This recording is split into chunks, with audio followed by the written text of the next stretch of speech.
So you're in the process of getting your real estate license, or maybe you've already finished the process and the next step is to choose a brokerage. How do you even know what you should look for? Well, that's what I'm here to help you do in today's video. My name is Tyler Roicki. I help people build income and wealth through real estate, and I run an international real estate team at eXp Realty. If you get any value whatsoever out of today's video, all I'd ask is that you like, comment, and subscribe, and hit that bell while you're at it so that you can be notified when I release new videos just like this one in the time ahead. So in the next few minutes, I'll be breaking down how real estate brokerages work, what to look for in a brokerage, and what to do to get started. And after this video, you'll know exactly how to choose a brokerage so that you can find the best possible fit for yourself. And last thing I'll say before we dive into it is that if there's anything I can do to help you now or in the future, go ahead and send me an email. You can find that information as well as some other helpful resources for you in the description below. So how do real estate brokerages work? So no matter which state you're getting licensed in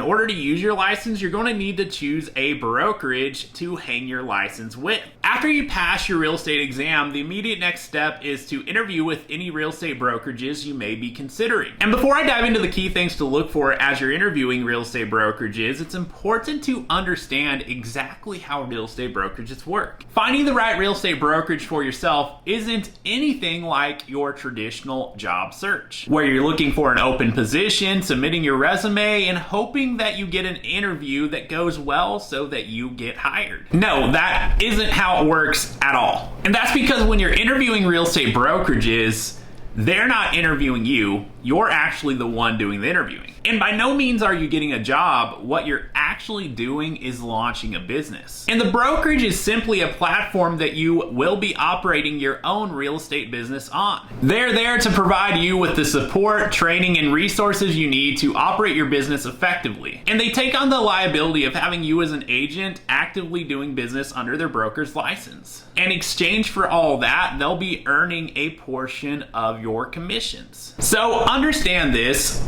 all of the major real estate brokerages out there want you. In fact, they're typically set up in a manner to take on as many newly licensed real estate agents as possible. So it's important that you understand this going into it, that the power truly is in your hands to find the brokerage that is most in alignment with your goals in helping you get to where you ultimately want to go. So now that you understand how real estate brokerages work, what should you look for in a brokerage to figure out whether it's the right fit for yourself? Well, there are 4 key areas to carefully consider as you're comparing your options. And those key areas are support, leads, training and masterminding, and compensation. So what we'll do next is we're going to take a deep dive into each of these 4 key areas, and I'll prep you with some things to consider as you're comparing your different options, and I'll even give you some questions that you can bring to the table on your interviews. So first thing is support.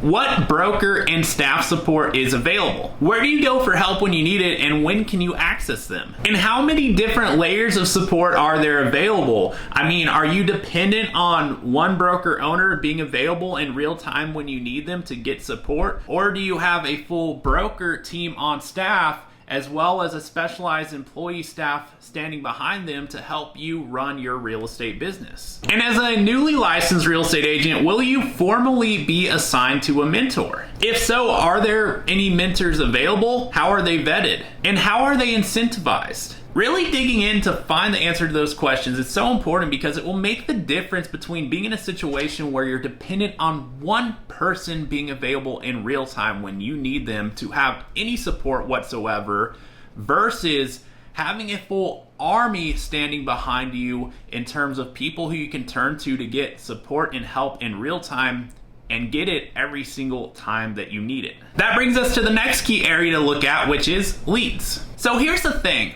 Brokers are notorious for overpromising and under-delivering when it comes to leads. And I'll tell you the reason why. It comes down to the fact that as a newly licensed real estate agent, fresh out of real estate school, you simply don't know what you don't know. And knowing that, what I've found is that a lot of real estate brokers choose to tell newly licensed real estate agents what they want to hear versus what they need to hear. And that's not how I roll. So I'm going to tell you what you need to hear even if you don't like it. And to explain, I've got an analogy that you may have heard before, which involves fish. Oftentimes, newly licensed real estate agents are drawn to the appeal of being handed fish. But the last thing you want to do is position yourself and your entire business to be dependent on somebody else feeding you. So here's the truth. This may seem counterintuitive, but brokerages are not in the business of generating leads. That part is 100% up to you as the owner of your own business. That being said, let's think about this for a second. Even if brokerages had real qualified leads to offer you, why would they provide them to you as a newly licensed real estate agent fresh out of real estate school versus a seasoned agent in the office with a proven track record of closing deals and taking care of clients?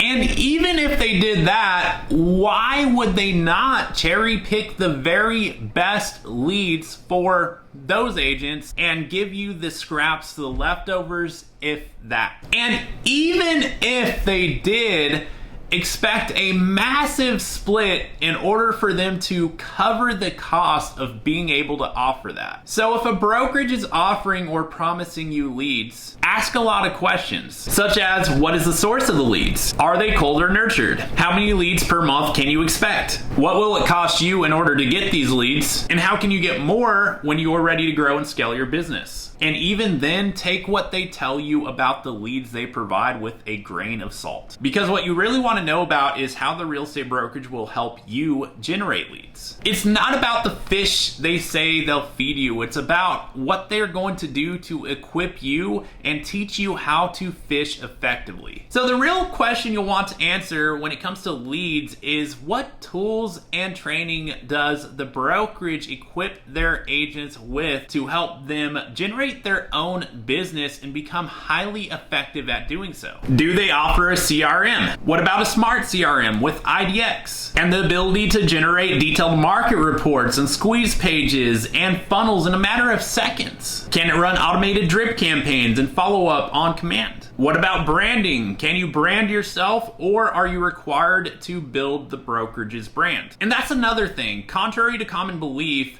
brand recognition is irrelevant in our industry. Deals are not going to come to you because of the brand you affiliate with. Or put another way, deals are not going to come to you because of the brokerage you affiliate with. They're going to come to you because of you. And if you're thinking that you'll rely on the brokerage's name to earn the trust of a prospective client, you're setting yourself up to have a major problem. So as an agent, regardless of which brokerage you affiliate with, what you're going to want to do is build your own personal brand so that people can come to know, like, and trust you, and ultimately opt to work with you because of the value that you lead with. And that brings us to the third key area, which is training and masterminding. How much training is offered? How and when can you access it? And is it primarily for brand new real estate agents or for those who are more experienced as well? And who trains the agents? Are they someone who is currently applying exactly what they're teaching in today's market area, or have they been out of production for years? And where do you go for training?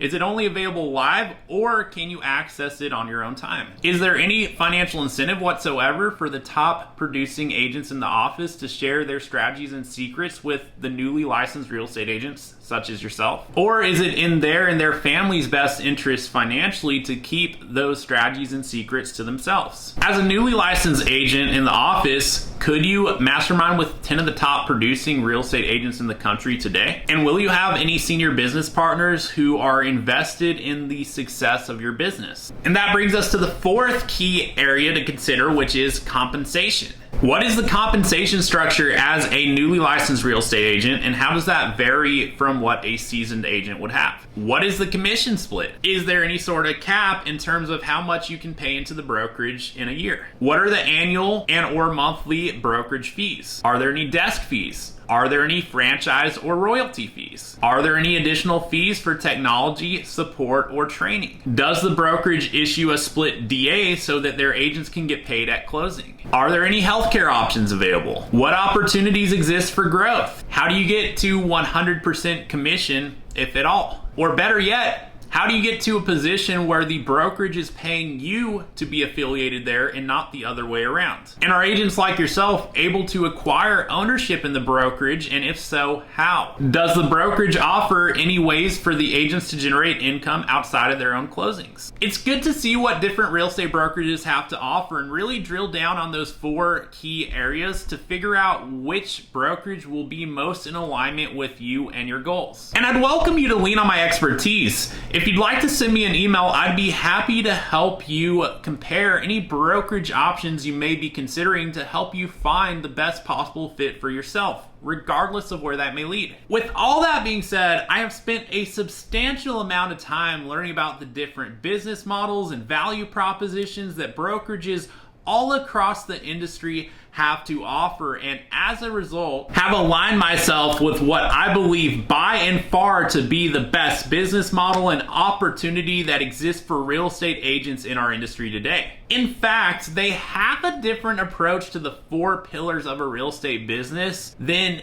anything else you'll find in our industry. So with that in mind, I do have a brokerage option that I would be happy to explore with you. And that's no matter where you're located geographically. It's a company that has organic growth with a variable cost structure. They're cash flow positive with no debt. And the best part is it's built by agents for agents. It's a company with a culture where agents build each other up and elevate each other. And if that weren't all enough, it's a place where it's possible to get paid 100% of your commission. And better yet, it's a place where it's possible to get to a point where the brokerage is paying you to be there and not the other way around. So if anything about that sounds interesting to you, or at the very least you'd like to learn more about how their approach to support, leads, training, and masterminding and compensation is different than anything else you'll find out there in our industry today, go ahead and reach out. You can call, text, or email me anytime, and I'll make sure you have exactly what you need to figure out whether or not it's the right fit for you. Now that you know exactly how real estate brokerages work and what to look for in a brokerage, there's one more thing that I believe is important for you to know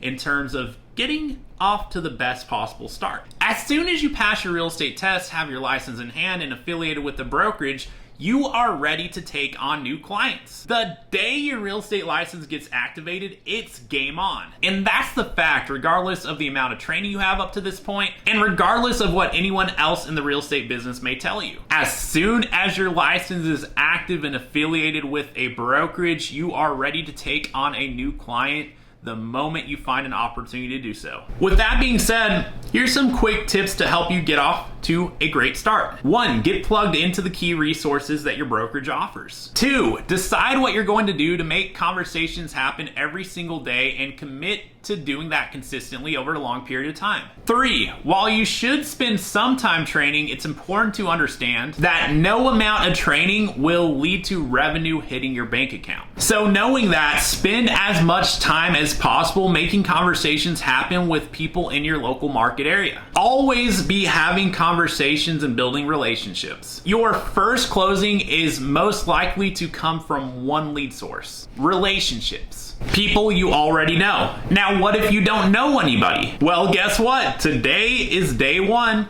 Go and meet some people. Regardless of how many or how few people you already know getting into this business, it's important that you go and get your name out there every single day. If you have existing relationships, re-engage with them. Simply call and check in with them to see how they're doing, and when they reciprocate, share your excitement to be diving into real estate. And while you're re-engaging with existing relationships, it's also important to be doing something to engage with people who you don't already know. And that's where active lead generation comes in. In other words, revenue producing activities. A revenue producing activity is anything that you can spend your time doing that puts you in front of people who might know somebody who you can help now or in the future. Cold calling, door knocking, holding open houses, and networking are all examples of a revenue producing activity. And lastly, as you're re-engaging your existing relationships and actively lead generating, it's important that you begin sharing bits and pieces of what you're doing on a daily basis so that you can begin to build your personal brand. And that's where social media comes in. What you'll be doing is sharing the reality show of what is your life as someone who is living, breathing, and eating real estate every single day. You can choose the platform of your choice, whether it be Instagram, Facebook, or YouTube.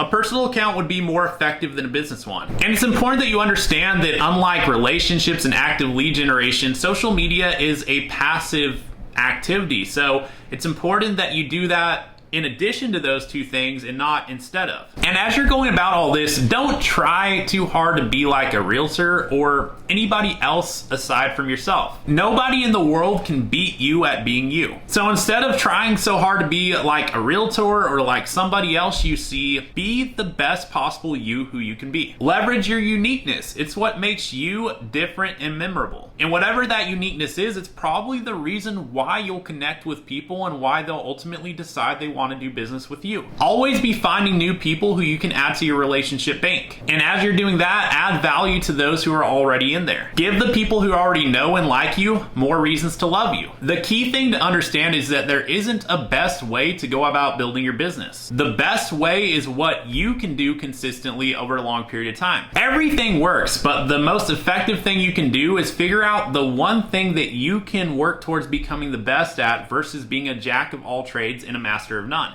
Figure out which strategy you can see yourself focusing on the most and go all in on it. If it's anything that involves having conversations and making connections with other people, then you can't go wrong. As long as you're consistent with it, having a lot of conversations every single day, every single week for a very long period of time. So now that you know how real estate brokerages work, what to look for in a brokerage, and how to get started, it's time you go out there and do something positive with it. If you learned anything or got any value whatsoever out of this video, all I'd ask is that you like, comment, and subscribe so that I can continue to share more videos like this in the future to help you with navigating the real estate industry. And if there's anything I can possibly do to help you now or in the future, go ahead and reach out to me. You'll find my information as well as some helpful resources for you in the description below. And with that in mind, thank you so much for watching this video. I truly hope that you got something in the way of value out of it that will help you with navigating the road ahead. And until next time, I'll look forward to seeing you on the next video.